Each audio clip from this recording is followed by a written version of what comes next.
Shalom pemirsa yang kami kasihi dimanapun Anda berada saat ini.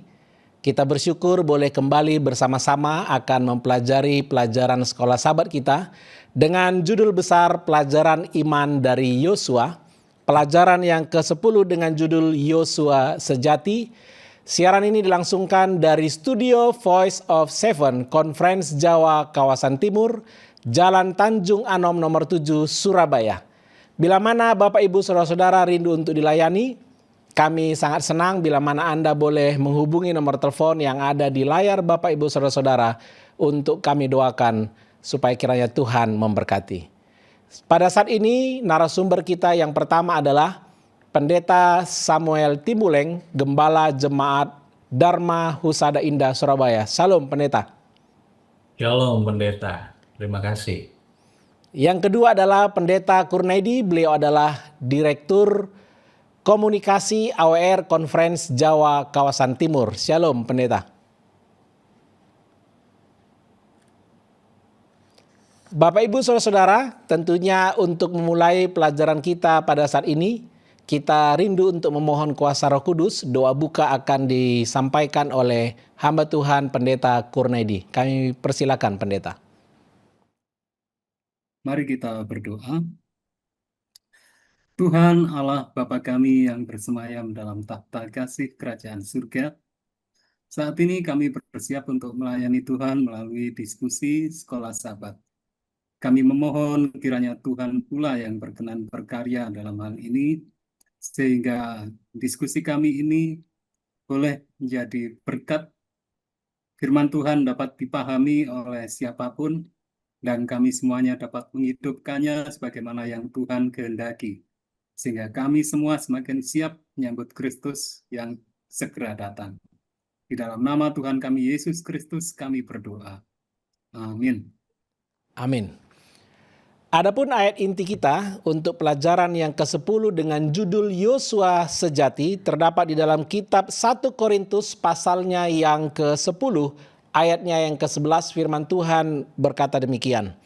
Semuanya ini telah menimpa mereka sebagai contoh dan dituliskan untuk menjadi peringatan bagi kita yang hidup pada waktu di mana zaman akhir telah tiba. Dalam kitab Yosua terdapat kesan bahwa kehidupan tokoh utamanya menunjukkan pada suatu realitas yang jauh lebih besar daripada orang itu sendiri. Tipologi. Kita akan mempelajari bagaimana kehidupan Yosua ini adalah tipologi dari siapa, dan pelajaran-pelajaran apa saja yang akan kita pelajari, baik itu tentang prinsip-prinsip penafsiran Alkitab mengenai tipologi, dan bagaimana kita boleh mempelajari Alkitab itu sendiri mengandung indikasi ataupun indikator-indikator tipologi, dan bagaimana kehidupan Yosua menubuatkan pelayanan Mesias dan menunjuk kepada simbolisme yang digenapi di dalam gereja dan juga di dalam penggenapan sejarah manusia. Kita akan pelajari pelajaran ini lebih dalam. Yang pertama akan disampaikan oleh hamba Tuhan Pendeta Samuel Timbuleng. Kami persilakan Pendeta. Baik, terima kasih Pendeta Tobing. Sesuai yang kasih dalam Tuhan, melanjutkan akan lanjutan dari pelajaran sekolah sahabat kita. Pelajaran minggu ini sangat menarik. Kenapa? Ketika kita belajar akan Alkitab, membaca dan coba untuk mengerti apa yang sebenarnya ingin disampaikan oleh catatan-catatan Alkitab, ada satu metode yang sempat disebutkan juga tadi oleh Pendeta Tobing, yaitu tipologi. Sederhananya tipologi itu adalah cara membaca, melihat, atau bahkan metode tafsir di mana tokoh, peristiwa, atau lembaga yang ada di dalam catatan-catatan Perjanjian Lama yang nanti saya akan coba jelaskan sebagai tipe atau gambaran awal yang nantinya akan merujuk ya kepada realitas yang jauh lebih besar di Perjanjian Baru yang di pelajaran kita disebut sebagai antitipe. Sederhananya saya kasih contoh begini. Seperti pengalaman bangsa Israel di padang gurun. Itu menjadi satu pelajaran rohani bagi umat percaya di kemudian, menjadi satu pelajaran rohani bagi umat-umat Tuhan yang hidup saat ini di akhir zaman. Sama seperti di dalam ayat ayat inti kita di 1 Korintus 10 ayat 11 itu memberikan kita sebuah pesan bahwa semua yang terjadi atas Israel dahulu, ya, di Perjanjian Lama, menjadi satu peringatan dan pengajaran bagi kita di akhir zaman. Belajar dari kesalahan-kesalahan mereka. Ketika kita belajar dari kesalahan mereka, artinya jangan sampai kita mengulangi kesalahan yang sama. Pengalaman iman mereka bersama dengan Tuhan menjadi satu pengalaman yang harusnya kita pelajari sehingga jangan sampai juga kita gagal. Dan yang kedua yang harus kita mengerti dalam metode ini adalah bahwa Yesus sebagai pusat firman. Dari buku Kejadian sampai buku Wahyu, benang merahnya adalah merujuk kepada Kristus. Ya. Setiap cerita, setiap pengalaman, setiap karakter seharusnya itu pasti merujuk kepada Kristus. Oleh sebab itu, ketika kita baca Alkitab, yang harus pertama kita mengerti, yang harus pertama kita cari adalah Yesus dalam setiap janjinya, dalam setiap cerita, dalam setiap tokoh atau karakter, karena hanya Yesus penggenapan dari setiap rencana Allah dan bagi keselamatan manusia. Lalu apa yang kita bisa coba mengerti secara sederhana tentang tipe dan antitipe? Em, di dalam Perjanjian Lama bisa ditafsir, bisa dibaca, dan sering disebut sebagai tipe atau lambang atau gambaran, ya, yang nantinya akan disempurnakan atau dilengkapi, ya, di dalam Perjanjian Baru. Nah, di dalam penafsiran terhadap tipe atau lambang di dalam Perjanjian Lama harus mengikuti prinsip Alkitabiah, bukan karangan. Jadi nggak bisa saya tanpa belajar mendalam, saya mau bikin tipe ini, nanti saya ambil antitipenya di Perjanjian Baru. Tidak bisa. Itu harus sesuai dengan prinsip Alkitabiah. Kenapa? Karena Alkitab menyediakan eh, kendali, ya, terhadap apa yang merupakan tipologi dan bagaimana penggenapannya. Kalau mau dibilang secara umum, penggenapan tipologi di dalam pelajaran kita eh, dibagi menjadi 3 tahapan tentang kristologis, eklesiologis, dan eskatologis. Ya, bagaimana tahap-tahap ini menjadi bagaimana eh, kehidupan Kristus, ya, secara kristologis. Lalu eklesiologis dalam pengalaman gereja, ya, visi gereja, misi dan eksistensi gereja, dan yang terakhir pelajaran sekolah sahabat kita eh, menaruh satu tahap yang dinamakan tahap eskatologis atau pada akhir zaman. Saya coba bikin sederhana seperti ini. Di dalam contoh yang pertama di pelajaran sekolah sahabat kita, umat Israel sebagai tipe umat Allah. Tadi saya sudah coba sampaikan di awal bahwa umat Israel sebagai tipe umat Allah. Israel itu disebut anak Allah yang keluar dari Mesir. Penggenapannya, kalau kita lihat, antitipenya adalah Yesus sebagai Israel yang benar. Bagaimana keluar dari Mesir, ya, di dalam Matius 2 ayat 15, dia keluar dari Mesir. Ya. Apalagi, secara gereja atau secara jemaat, ada umat pilihan yang dipanggil keluar dari dunia. Untuk apa? Seperti orang Israel dipanggil keluar untuk hidup kudus, untuk hidup berbeda, ya. Dan itulah antitipenya atau tahapannya. Dan secara eskatologi, secara akhir zaman atau pelajaran kita memberikan catatan tentang tahap akhir zaman, artinya apa? Umat sisa dipanggil keluar dari Babel pada akhir zaman menjelang keselamatan terakhir. Kita bisa lihat di dalam Wahyu 18. Saudara yang kasih dalam Tuhan, ada contoh juga yang menarik yang tentang bagaimana tanah perjanjian sebagai tipe warisan.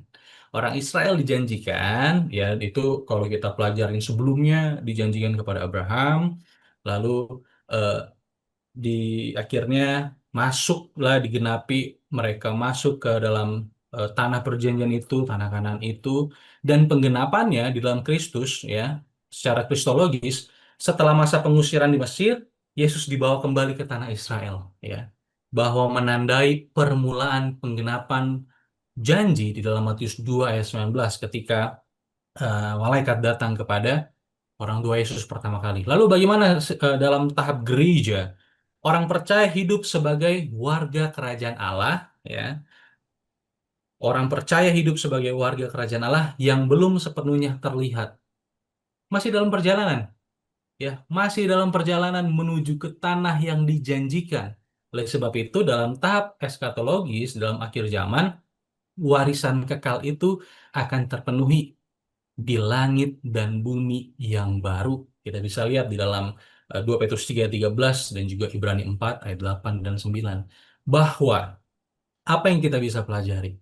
Identitas umat Allah seperti orang Israel dipanggil keluar dari Mesir. Saudara dan saya pun dipanggil keluar dari dunia untuk menjadi umat yang kudus.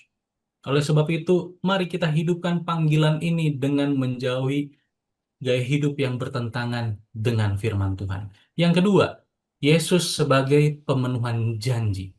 Tipologi, kembali lagi, mengajarkan bahwa Yesus menggenapi semua janji Allah. Kita dapat hidup di dalam keyakinan dan pengharapan karena mengetahui setiap janji keselamatan terjamin di dalam Kristus. Ada jaminan. Ya, ada jaminan bahwa ketika kita tetap setia, Allah akan setia menepati janjinya. Tanah Kanaan mengingatkan kepada saudara dan saya bahwa satu kali kelak kita akan masuk ke dalam tanah yang dijanjikan, yang disiapkan oleh Yesus sendiri. Ya, di sana kita akan melihat bagaimana janji itu akan digenapi oleh Tuhan. Saudara yang kasih dalam Tuhan, bagaimana Yosua sebagai tipe atau bayangan Kristus? Kalau kita lihat bahwa permulaan Musa sebagai dikatakan seorang pemimpin yang hebat, dan Alkitab menampilkan Yosua sebagai Musa yang baru, ya, dengan banyak persamaan dalam pengalaman hidup mereka. Contohnya dipanggil langsung oleh Allah memimpin Israel menyeberangi sungai dan juga laut. Artinya apa? Keberanian mereka membuat bangsa lain menjadi apa? Jadi berpikir, ini bangsa ini beda nih dari bangsa-bangsa yang lainnya. Sehingga ketika Musa pernah bernubuat bahwa Tuhan akan membangkitkan seorang nabi seperti dirinya bagi Israel di dalam Ulangan 18 ayat 15 dan 18, Yosua menjadi penggenapan sebagai sebagian dari nubuatan ini. Kenapa? Karena nubuatan itu akan dicapai atau digenapi pada akhirnya hanya di dalam Mesias, yaitu Yesus Kristus. Karena Perjanjian Baru menegaskan bahwa Yesuslah nabi seperti Musa yang dijanjikan itu. Apa yang kita bisa mengerti dari hal yang cukup kompleks ini, Bapak Ibu? Ketika mengikuti seorang pemimpin sejati, orang Israel mengikuti Yosua, dan kita juga dipanggil untuk mengikuti Yesus sebagai antitipenya Yosua yang sesungguhnya. Yesus adalah pemimpin rohani sejati kita. Menaati panggilannya setiap hari berarti apa? Memikul salib dan mengikut Dia dengan setia. Kenapa? Yesus membawa keselamatan yang sempurna. Yosua membawa keselamatan. Dia pimpin bangsa Israel menyeberang lewat kota Yeriko, dikira tiba di tanah perjanjian. Yesus menyempurnakan itu di dalam perjalanan spiritual kita. Bahwa Yesus akan memimpin kita untuk masuk ke dalam kerajaan Tuhan yang Tuhan sudah janjikan kepada saudara dan saya. Artinya apa? Yesuslah Yosua yang sejati. Antitipe dari Yosua, ya. Apa yang dilakukan Yosua dalam skala terbatas untuk Israel telah digenapi oleh Yesus dan akan digenapi oleh Yesus dalam skala universal dan kekal bagi seluruh umat yang percaya. Yosua pimpin perang secara raga, secara badan. Yesus memimpin kita, menolong kita dalam peperangan rohani kita hari demi hari. Setidaknya ada 3 hal yang saya ingin sampaikan dalam penutupan, khususnya bagi pelajaran yang saya bawa. Pertama, bahwa kita berjuang di dalam kuasa Allah. Bahwa Tuhan menuntun kehidupan kita di dalam peperangan secara rohani ini, dan Tuhan akan menolong kita supaya menang. Yang kedua, ada jaminan warisan kekal. Bahwa ketika Tuhan sudah tuntun kita, Tuhan pimpin kita, ketika Tuhan berjanji, Tuhan tidak pernah lalai menepati janjinya. Dan yang ketiga, ketika kita meneladani kepemimpinan Kristus sebagai Yosua yang sejati, kita akan hidup di dalam kemenangan. Bahwa kemenangan itu sudah pasti, kemenangan yang diraih Yesus sekali untuk selamanya, memberikan kita jaminan bahwa kuasa dosa tidak lagi berkuasa atas kita. Sehingga sambil menunggu akan kedatangan Yosua yang sejati, Mesias, Yesus yang telah menuntun, memimpin, dan menyelamatkan kita. Mari saudara-saudara, sadar kita sudah menang melalui Yesus Kristus, dan kita akan siap untuk masuk ke dalam kerajaan Tuhan yang juga adalah sebuah janji, sebuah warisan yang Tuhan siapkan bagi saudara dan saya. Terima kasih, Tuhan Yesus memberkati. Baik, terima kasih kepada Pendeta Samuel Timbuleng yang sudah membawakan bagian yang pertama tentang tipologi Alkitabiah, tipos atau tipe, dan antitipos atau antitipe. Bagaimana antitipe itu ada 3 fase, yaitu kristologis, eklesiologis, dan eskatologis. Dan sudah diberikan tadi contoh-contohnya. Dan bagaimana Yosua adalah tipe. Dan sekarang kita akan masuk lebih dalam tentang siapakah Yosua sejati. Tadi sudah disinggung sedikit, tapi kita akan dengarkan pemaparan dari Pendeta Kurnedi sehubungan dengan Yosua sejati sang antitipe, dan juga bagaimana hubungannya penggendapannya tentang Yosua dan saya dan saudara kita semua. Kami persilakan Pendeta Kurnedi. Iya, salam semuanya sekali lagi. Terima kasih banyak Pendeta Beni yang sudah mengarahkan kita untuk pelajaran kita ini. Nah, dalam hal ini, Yesus, jika dikaitkan dengan Yosua, ada satu aspek setidaknya yang sangat penting, yaitu mengenai angka 40. Ini rupanya menjadi hal yang sangat penting. Kalau kita melihat Yosua, pada saat beliau hendak memasuki tanah Kanaan, beliau harus 40 tahun dulu di padang gurun. Baru kemudian langkah berikutnya menyeberangi sungai Yordan dan masuk ke tanah Kanaan, dan dia berperang bersama dengan bangsa Israel, dengan bangsa-bangsa, melawan bangsa-bangsa yang ada di sana. Lalu 40 yang berikutnya adalah saat Yesus hendak memasuki pelayanannya. Jika Yosua tadi pelayanannya adalah ketika bangsa itu memasuki tanah Kanaan dan berperang, itulah pelayanan Yosua. Sekarang Yesus pelayanannya itu juga diawali dengan 40. Kita ingat, Yesus harus berpuasa 40 hari dulu di padang gurun. Baru kemudian Tuhan Yesus memasuki pelayanannya di dunia ini. Nah, berikutnya juga setelah Tuhan Yesus bangkit, Yesus memasuki pelayanan di bait suci surgawi, itu rupanya juga diawali dengan 40 lagi.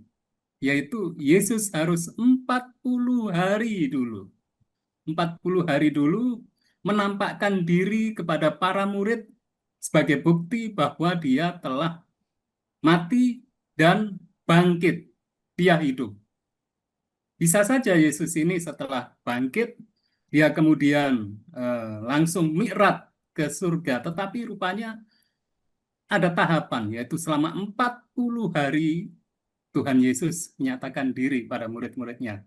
Yang menjadi pertanyaan sekarang, kenapa 40 tahun, 40 hari, lalu 40 hari lagi?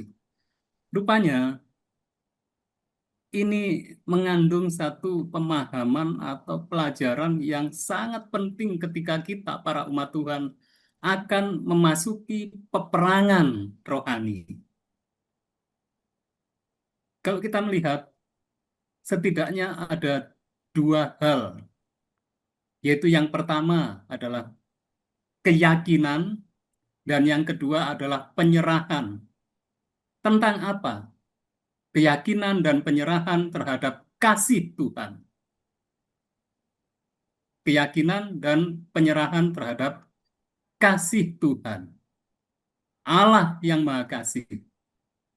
Inilah hal yang sangat penting dengan jika di zaman Yosua dan bangsa itu harus benar-benar meyakini ada Allah yang Maha Kasih, ada kasih karunia Tuhan yang selalu dilimpahkan bagi mereka jika mereka benar-benar berserah kepada Tuhan. Dan itu mereka alami ketika mereka yakin ada Tuhan yang mengasihi kita. Mari kita berserah kepada Tuhan yang mengasihi kita itu. Dengan kasih karunia Tuhan, kita akan disanggupkan untuk menang. Maka mereka akhirnya diawali dengan menyeberang sungai Yordan dan mereka menang. Lalu dalam hal ini, Yesus berpuasa. Memang kita dalam menghadapi peperangan itu, kita sebagai manusia, sebagai gereja, tadi sudah disampaikan, ada aspek yaitu dari sisi eklesia, ya, dari sisi gereja. Sebagai gereja, kita memang tidak sanggup untuk menghadapi peperangan demi peperangan. Demikian juga secara pribadi. Tetapi kita yang tidak sanggup, kita yakin ada Allah yang Maha Kasih, dan Allah yang Maha Kasih itu adalah Allah yang Maha Sanggup. Dengan kasih karunia-Nya, maka kita disanggupkan. Bagian kita adalah melakukan apa yang bisa kita lakukan. Bagian Tuhan memenangkan kita. Memenangkan kita. Kita nggak sanggup untuk menang. Bagian kita adalah mentaati, menyerahkan segala sesuatunya kepada Tuhan. Itu yang pertama. Kemudian yang berikutnya yang ingin kami sampaikan, ada satu hak istimewa bagi kita para umat Tuhan, di mana hak istimewa itu adalah untuk memiliki kemuliaan yang Tuhan Yesus ingin bagikan pada para murid-Nya. Itulah karakter Tuhan. Di dalam buku pelajaran kita dikatakan, bagi kita hari ini, Mesias telah datang. Pelayanannya tidak perlu lagi digambarkan, tetapi kita memiliki hak istimewa untuk merefleksikan karakternya. Kemuliaan inilah yang dirindukan Kristus untuk dibagikan pada para murid-Nya. Ini hak istimewa kita. Ini hak, sekali lagi, ini hak yang sudah disediakan oleh Kristus. Bahkan Kristus sendiri ingin rindu membagikan ini kepada kita semua. Seringkali kita sebagai manusia berpikir bahwa apabila kita ingin menang atau ingin mencapai sesuatu itu harus dengan kekuatan, dengan cara-cara manusia. Bagaimana para murid atau bangsa Israel waktu itu ingin agar Mesias itu mendirikan kerajaannya dengan kegagahan, keperkasaan. Tetapi rupanya Tuhan Yesus justru menyatakan yang sebaliknya. Tidak dengan demikian. Dia harus mati di atas kayu salib dulu. Dan itulah sebenarnya yang dinyatakan, dan itulah sebenarnya karakter Kristus yang ingin dibagikan bagi kita para murid-Nya. Kenapa Tuhan Yesus harus mati di atas kayu salib? Tuhan Yesus mati di atas kayu salib, kita semuanya tahu, adalah agar kita semuanya umat berdosa selamat. Dan itulah yang seharusnya kita sebagai pribadi, juga gereja, memiliki karakter itu. Yaitu karakter untuk keselamatan orang lain. Sehingga di pelajaran kita hari Jumat di sini dikatakan, ada satu amaran bagi kita, roh misionaris sejati telah meninggalkan gereja-gereja yang membuat pengakuan yang begitu agung. Hati mereka tidak lagi bercahaya dengan kasih kepada jiwa-jiwa dan kerinduan untuk memimpin mereka ke dalam pangkuan Kristus. Dalam hal ini, kasih kepada jiwa-jiwa itu tidak cukup dibatasi dengan baptisan. Kerinduan terhadap jiwa-jiwa yang dimaksudkan di sini adalah apakah kita secara pribadi atau kita secara gereja memiliki kerinduan terhadap jiwa-jiwa untuk memiliki karakter Kristus. Dan sudah pasti kalau memiliki karakter Kristus pasti akan mentaati sebagaimana yang Tuhan kehendaki. Salah satunya adalah baptisan. Jadi, secara ringkasnya dari apa yang saya sampaikan, memang untuk memiliki karakter Kristus ini tidak mudah. Tetapi inilah yang dikehendaki oleh Tuhan. Itu saja mungkin pendeta yang bisa saya sampaikan. Terima kasih. Baik, terima kasih kepada Pendeta Kurnedi. Bapak Ibu Saudara yang kami kasihi, kita telah mempelajari tentang tipologi Alkitab yang mengharapkan dan diharapkan saya dan saudara lebih memahami pelayanan Yesus Kristus demi saya dan saudara. Betapa berharganya kita bagi Tuhan. Dan Tuhan rindu gerejanya hari ini memiliki Yosua modern yang setia, yang siap untuk menerima kehidupan kekal dengan syarat ketaatan sederhana kepada Tuhan. Kiranya Tuhan memberkati kita. Terima kasih kepada kedua narasumber kami. Dan kita akan tutup melalui doa yang disampaikan oleh hamba Tuhan Pendeta Samuel. Baik, mari kita bersama doa, kita berdoa. Kami mengucap syukur atas kasih dan kebaikan Tuhan, sehingga kembali kami boleh membaca, belajar, dan mendengar akan pelajaran pada saat ini. Kiranya melalui media yang kami gunakan ini boleh menjadi berkat bagi saudara kami yang ada di luar, sehingga mereka juga boleh merasakan bagaimana akan kasih dan kebaikan Tuhan. Kami bersyukur Tuhan, agar kiranya berkat Tuhan juga akan selalu menjadi bagian bagi banyak orang melalui media ini, sehingga melalui setiap kabaran, kebenaran, firman Tuhan yang disampaikan, itu boleh menjangkau banyak orang dan boleh mengajar, mengingatkan, dan membawa jiwa-jiwa datang kepada Tuhan. Terima kasih Tuhan, kiranya ini boleh menjadi berkat bagi banyak orang dan menjadi berkat bagi kami juga di dalam setiap pelayanan kami. Terima kasih Tuhan Yesus. Kami berdoa. Amin. Amin. Terima kasih sekali lagi kepada Pendeta Samuel dan juga Pendeta Kurnedi, kedua narasumber kami. Bapak Ibu Saudara yang kami kasihi, sampai bertemu di diskusi pelajaran Sekolah Sahabat berikutnya dari Studio Voice of Seven, Conference Jawa Kawasan Timur.